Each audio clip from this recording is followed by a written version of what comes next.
bersyukur padamu. Haleluya. Haleluya. Segala hormat bagimu, Allah yang perkasa, Tuhan yang ajaib, Tuhan yang mulia.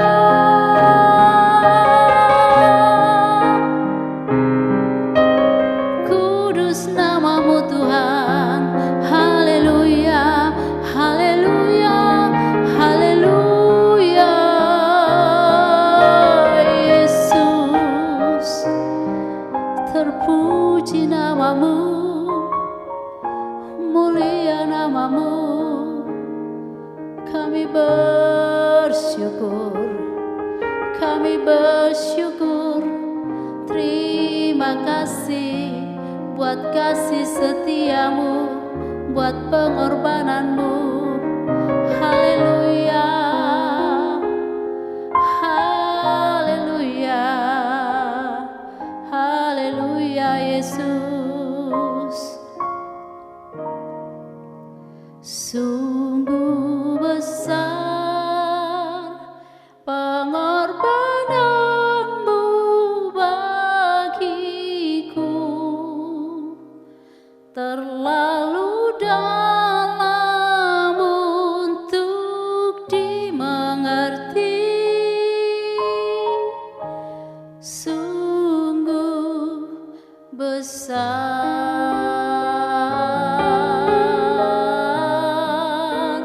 sungguh indah yang kau pikirkan tentangku, tak terselami bagiku. Sungguh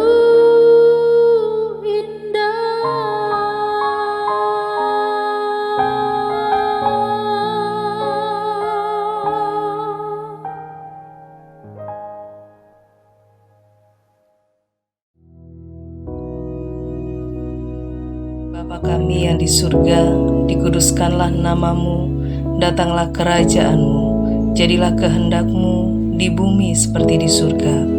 Berikanlah kami pada hari ini makanan kami yang secukupnya, dan ampunilah kami akan kesalahan kami, seperti kami juga mengampuni orang yang bersalah kepada kami. Dan janganlah membawa kami ke dalam pencobaan, tetapi lepaskanlah kami daripada yang jahat. Karena Engkaulah yang empunya kerajaan dan kuasa dan kemuliaan sampai selama-lamanya. Amin.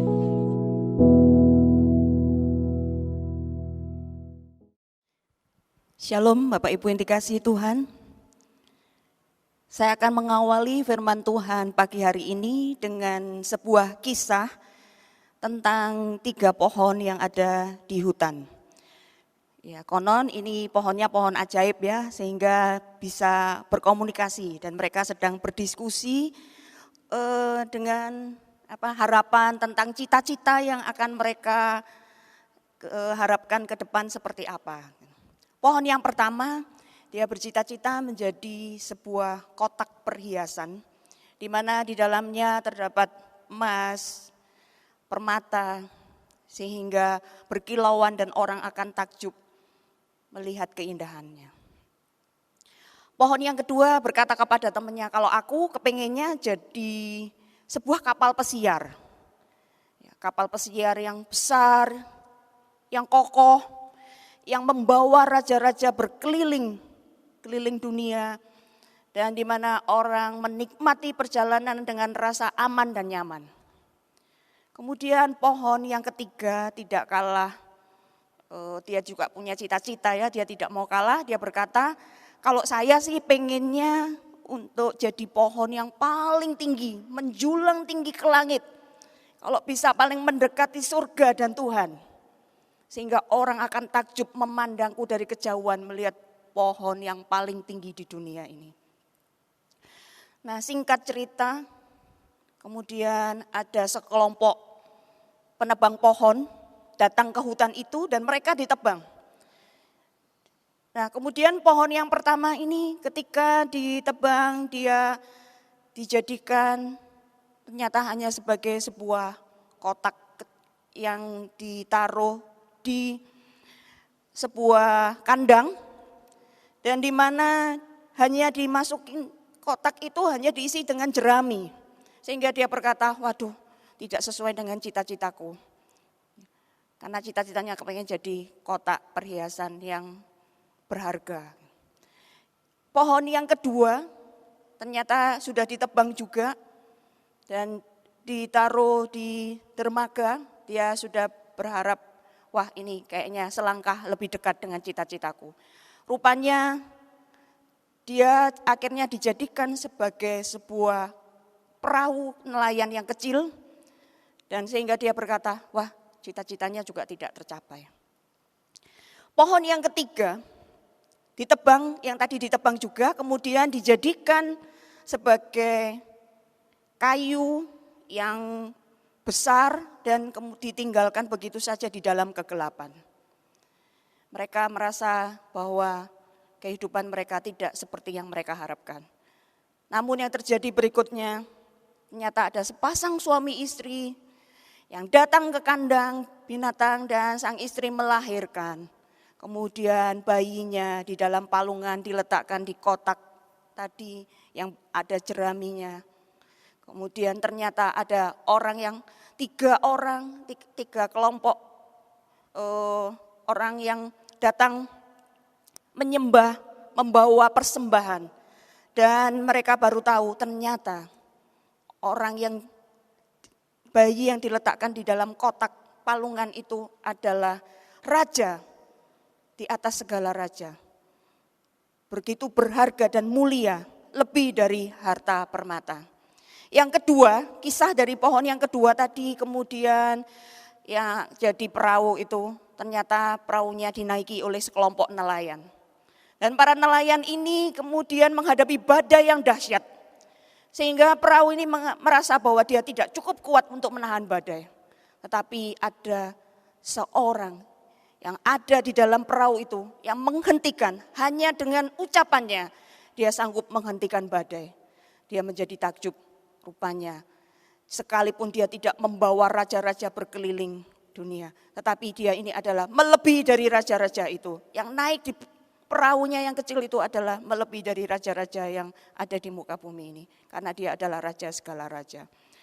Nah, kisah yang ketiga, pohon yang ketiga, akhirnya dia dipikul di dalam proses perjalanan seorang yang sudah terluka parah sampai ke Bukit Golgota. Di sana ada seseorang yang tergantung di atas kayu salib bukit itu. Dan dia adalah sang juru selamat dunia.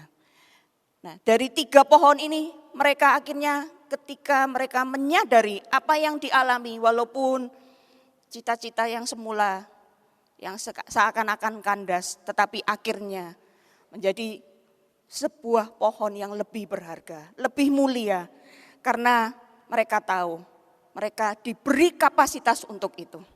Nah, Bapak Ibu Saudara yang dikasihi Tuhan, dari ilustrasi tiga pohon itu saya akan menyampaikan sebuah kebenaran firman Tuhan yang terdapat di dalam Injil Matius pasal 25 ayat yang ke-15.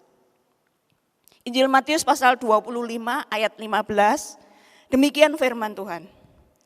Yang seorang diberikannya 5 talenta, yang seorang lagi 2, dan yang seorang lagi 1, masing-masing menurut kesanggupannya, lalu ia berangkat.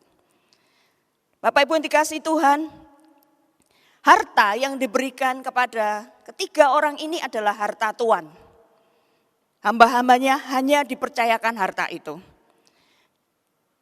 Nah, hal ini berbicara bahwa setiap apa yang kita miliki di dalam hidup kita, entah itu harta berupa materi, kepandaian, kehebatan apapun yang kita miliki, semua itu adalah titipan. Semua hal itu adalah yang Tuhan percayakan dalam hidup kita. Dan semuanya itu Tuhan percayakan dengan masing-masing dikatakan menurut kesanggupannya.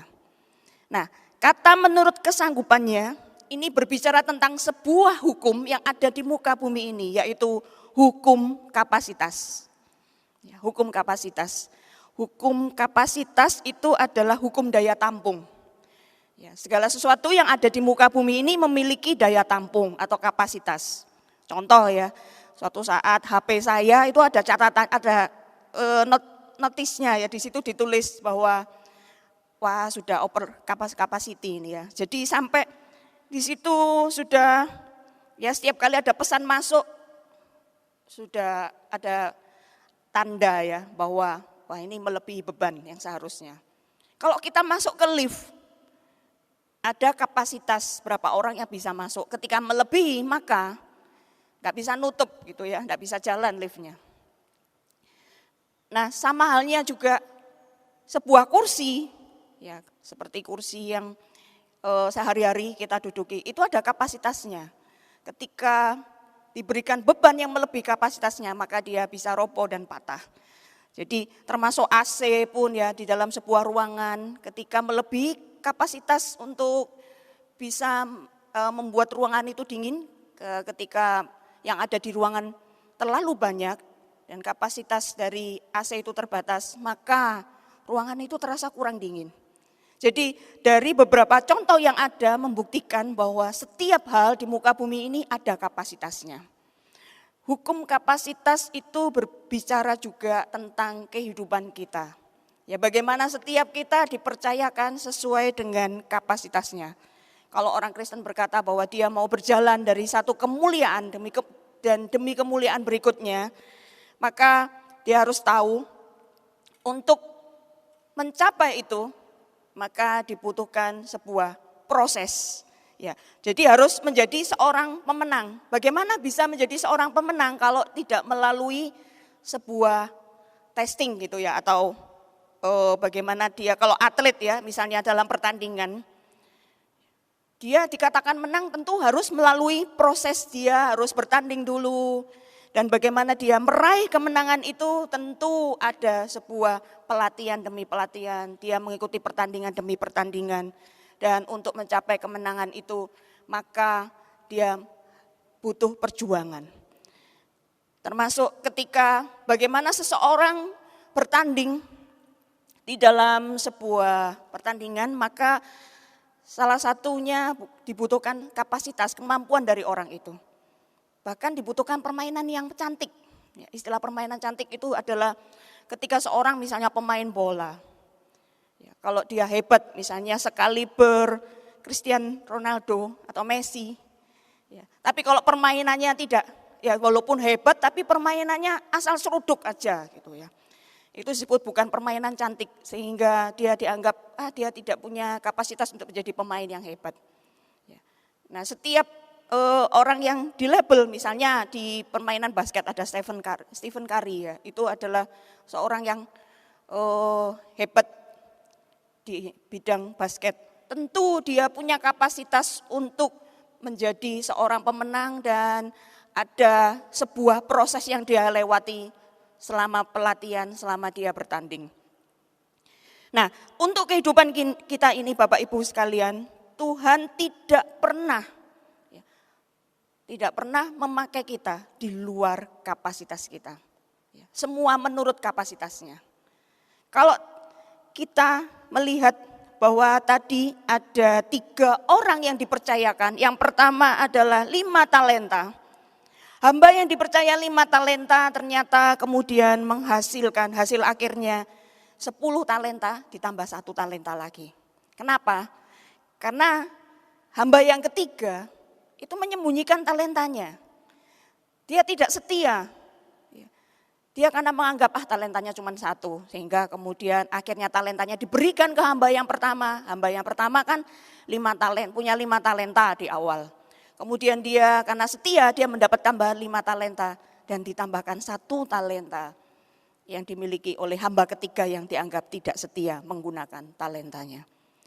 Jadi hamba yang pertama dari 5 talenta menjadi 11 talenta. Hamba yang kedua dari 2 talenta menjadi 4 talenta. Karena dia setia menggunakan 2 talenta yang Tuhan percayakan, yang tuannya percayakan, kemudian dia ditambahkan 2 talenta lagi menjadi 4 talenta. Hamba yang ketiga dari 1 talenta menjadi 0. Nah, di sini berbicara tentang bahwa ketika seseorang itu dipercayakan kapasitas kemampuan oleh Tuhan, maka dia harus setia menggunakannya dengan penuh tanggung jawab. Dan dikatakan ketika orang-orang yang setia itu mereka bukan hanya ditambahkan talentanya, tetapi dikatakan mereka diundang ke tingkat kebahagiaan yang lebih besar, yaitu kebahagiaan tuannya. Bapak Ibu yang dikasihi Tuhan, kalau kita melihat bahwa ada 3 orang dengan talentanya masing-masing, mungkin kita berkata, kenapa tidak diberikan talenta yang sama? Jadi sekali lagi sesuai dengan kapasitasnya. Ketika orang punya kapasitas yang kecil, dia belum siap mendapatkan kepercayaan yang besar, maka bisa saja ketika dia mendapatkan sesuatu yang besar, dia tidak siap. Hatinya tidak siap, maka dampaknya menjadi negatif. Contoh ya, ada banyak orang yang ketika dia masih hidupnya sederhana, dia setia kepada Tuhan. Tetapi ketika dia semakin diberkati, ternyata makin tidak setia, karena menganggap semua sudah ada dan tidak membutuhkan Tuhan. Sebuah pernikahan keluarga yang biasa-biasa saja, ketika hidupnya berkecukupan, biasa, ya sederhana, tapi mereka berbahagia.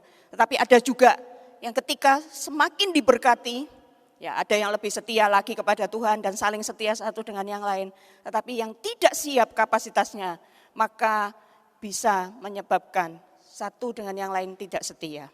Nah, Bapak Ibu yang dikasihi Tuhan, setiap kita perlu menyadari bahwa Tuhan itu adalah Tuhan yang adil. Dan Dia akan memberikan kepada setiap orang sesuai dengan kesanggupannya. Itu sebabnya kita perlu menjaga hati kita, mempersiapkan diri. Kalau ingin mendapatkan kepercayaan yang lebih besar, maka kita perlu mempersiapkan hati kita. Sebagaimana dikatakan di dalam Amsal 4 ayat 23, demikian firman Tuhan, jagalah hatimu dengan segala kewaspadaan, karena dari situlah terpancar kehidupan. Di dalam teks aslinya, di situ berbicara, karena dari situlah terpancar topik-topik atau isu-isu kehidupan. Jadi dari hati kita itu muncul isu-isu kehidupan. Dari hati kita akan muncul apa saja yang ada di dalam hidup kita. Jadi apa yang ada di hati kita akan terefleksi di dalam hidup kita. Itu sebabnya kalau hati kita menyadari bahwa ketika hati kita banyak dipenuhi oleh perkara-perkara pikiran-pikiran yang negatif, maka otomatis yang terefleksi, terpancar keluar adalah misalnya sebuah persungutan. Semua hal dinilai secara negatif, dalam perspektif yang negatif. Karena apa? Tidak bisa mengucap syukur untuk apa yang sudah dimiliki. Karena selalu melihat kurang dan selalu membandingkan diri dengan orang lain. Ingin menjadi orang lain. Atau iri bahkan terhadap orang lain. Padahal semua sudah diberikan sesuai dengan kapasitasnya. Itu sebabnya kalau kapasitas hati kita belum berubah, maka lebih baik kita mempersiapkan diri. Karena apa? Ada waktunya ketika Tuhan menganggap bahwa sudah waktunya kita dipercayakan untuk sesuatu hal yang lebih besar. Maka bagi Tuhan itu bukanlah sesuatu hal yang sulit yang dipercayakan, entah itu berupa talenta, kemampuan, kepandaian, harta dan sebagainya. Yang penting adalah intinya bahwa ketika kita mendapatkan itu semua, ketika hati kita sudah siap, maka itu akan menjadi dampak yang positif. Bahkan melalui apa yang Tuhan percayakan itu bisa memberkati orang lain dan menjadi berkat untuk memuliakan nama Tuhan. Bapak Ibu yang dikasihi Tuhan, jadi pesan firman Tuhan saat ini ketika mungkin ada suatu hal, harapan, cita-cita, kerinduan dari Bapak Ibu, saudara sekalian yang belum tercapai, ingatlah bahwa ada waktunya. Apa yang kita harapkan, apa yang kita doakan, itu akan terwujud ketika kita sudah melewati proses. Ketika kita sudah menyiapkan kapasitas kita, daya tampung kita, kesanggupan kita. Dan Tuhan menganggap kita sudah layak untuk dipercaya. Itu sebabnya mari kita memperluas kapasitas hati kita. Sekalipun kita melewati banyak proses. Ya, kalau tadi kita harus melewati banyak proses, tantangan, kesulitan seperti atlet yang harus berjuang untuk dia menang.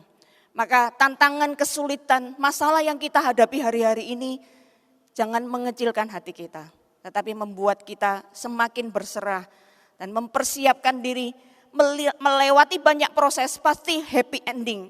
Ujung-ujungnya ada rencana Tuhan yang terbaik.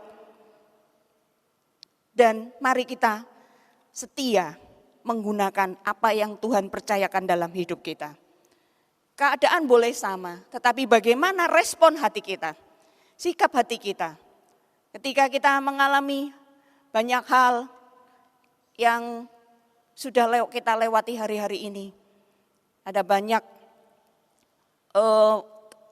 harapan yang belum tercapai, percayalah. Semuanya akan indah pada waktunya. Mari kita siapkan kapasitas hati kita. Amin firman Tuhan, kita akan berdoa bersama-sama.